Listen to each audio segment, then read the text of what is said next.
Mais celui-ci, si on globalise le tout, est encore de 200 milliards d'euros par an, qui sont très largement gaspillés.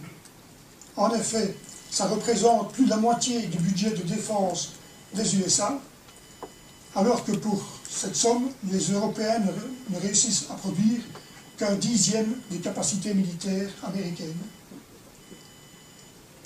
Il faut donc reprendre notre processus d'intégration politique et militaire, et je ne le vois possible qu'avec un noyau restreint d'États membres qui constituerait les États-Unis d'Europe.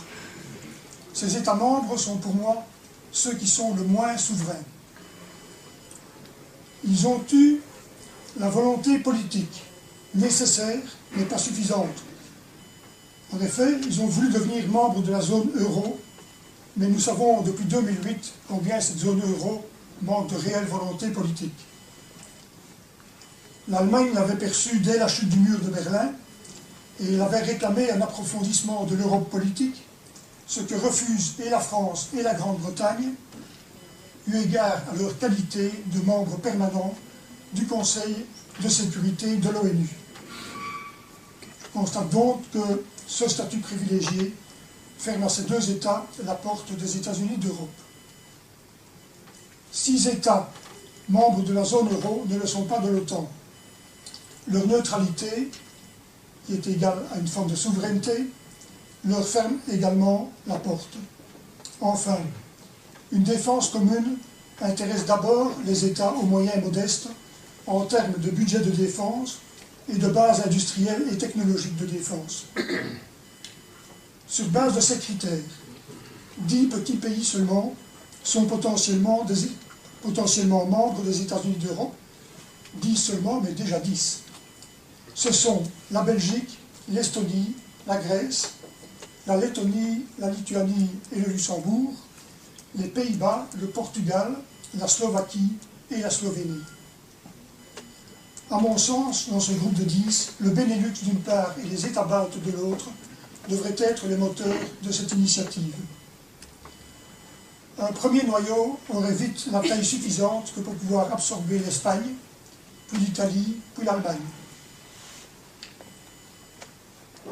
D'autres États pourraient choisir de remplir les conditions. Par exemple, d'adopter l'euro, ce que n'a pas encore fait la Pologne. Ou bien pourraient rejoindre l'OTAN, ce que semble envisager la Finlande.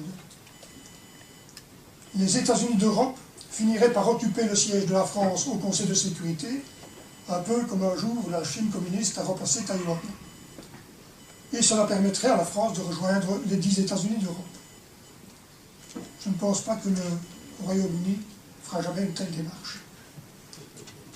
Les États-Unis d'Europe seront à l'évidence multilingues et multiculturels.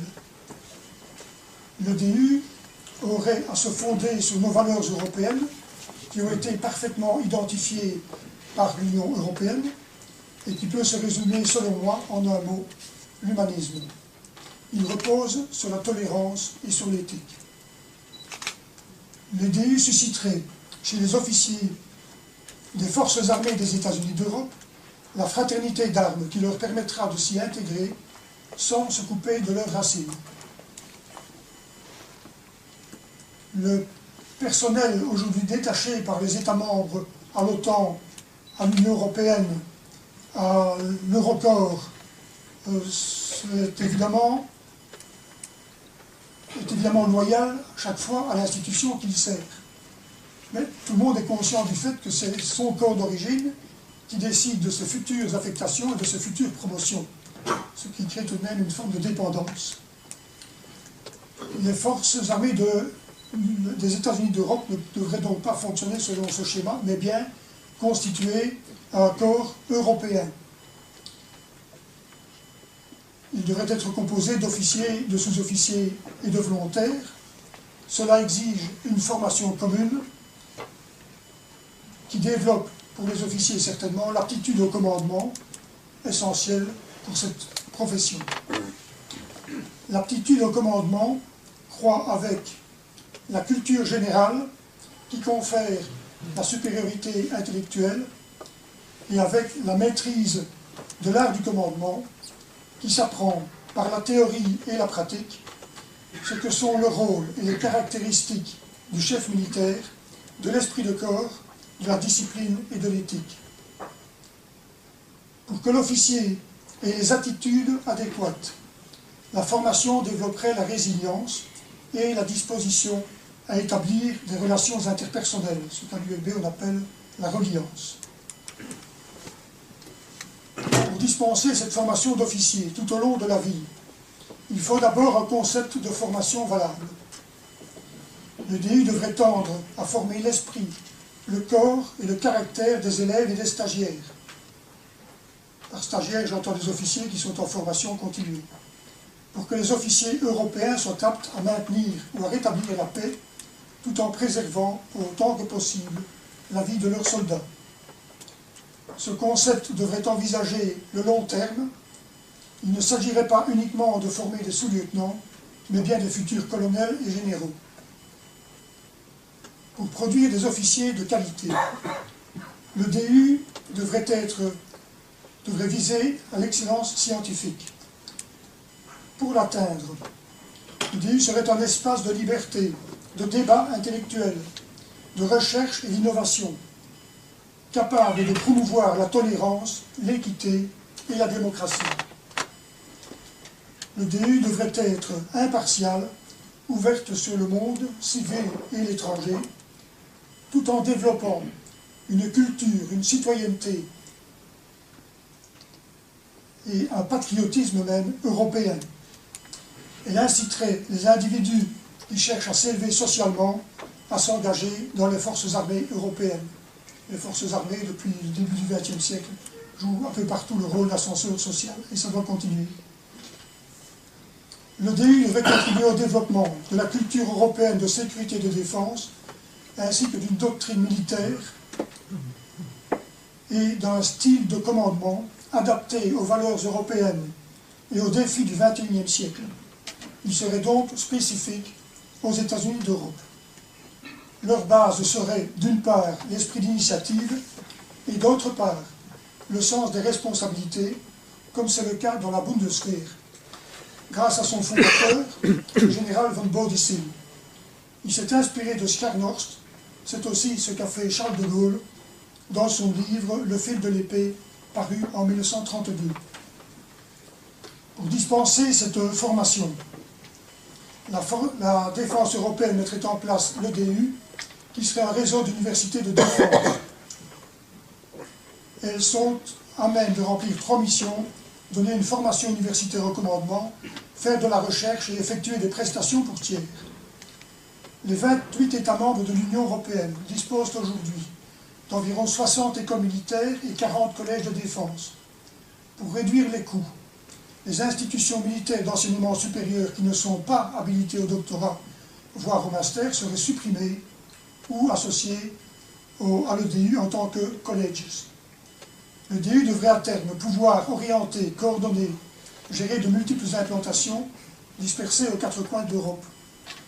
En s'inspirant d'un modèle, j'ai sélectionné, après une enquête comparative, The University of California, qui compte 10 campus de haut niveau, dont Berkeley, Los Angeles et San Diego.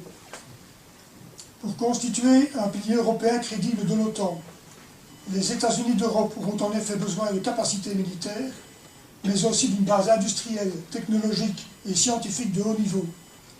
La recherche bénéficierait à l'enseignement académique à l'EDU, elle contribuerait au progrès des sciences et des technologies, elle serait utile à la société européenne en augmentant sa sécurité et son bien-être. Le DU ne pourrait organiser la formation et obtenir les ressources nécessaires pour exécuter ces 3 missions en termes de budget, de personnel, de documentation, de matériel et d'infrastructures, sans l'appui d'une direction générale de la formation qu'il conviendrait de créer au sein de l'état-major de défense des États-Unis d'Europe. Voici les principales conclusions de la thèse. Charles de Gaulle avait raison en 1953 de s'opposer à la communauté européenne de défense et d'exiger une Europe politique capable de définir une politique européenne de sécurité comme préalable à une armée européenne. Former des militaires, et spécialement des officiers, n'a de sens que s'ils sont au service d'une entité politique pour mettre en œuvre sa politique de sécurité et de défense. Le développement de l'EDU doit donc suivre et non précéder la création des États-Unis d'Europe. Ceux-ci relanceraient l'Europe politique et l'Europe de la défense, créeraient l'armée européenne et fonderaient l'EDU. Le militaire a le monopole de l'usage de la force pour défendre l'État, la liberté et la paix. Il n'y a pas d'alternative valable à sa formation en interne. L'outil de formation est donc une capacité opérationnelle primordiale. Le gouvernement belge devrait, selon moi, proposer aux États-Unis d'Europe Bruxelles comme capitale et l'IRM comme première pierre de l'EDU. L'EDU devrait être, pour les États-Unis d'Europe, ce que West Point, Annapolis et Colorado Springs sont pour les USA. Progressivement, leur capacité de défense donnerait aux États-Unis d'Europe une place dans les relations internationales correspondant à leur puissance économique et notre civilisation. Monsieur le Président, Messieurs les membres du jury, je suis prêt à répondre à vos questions. Merci.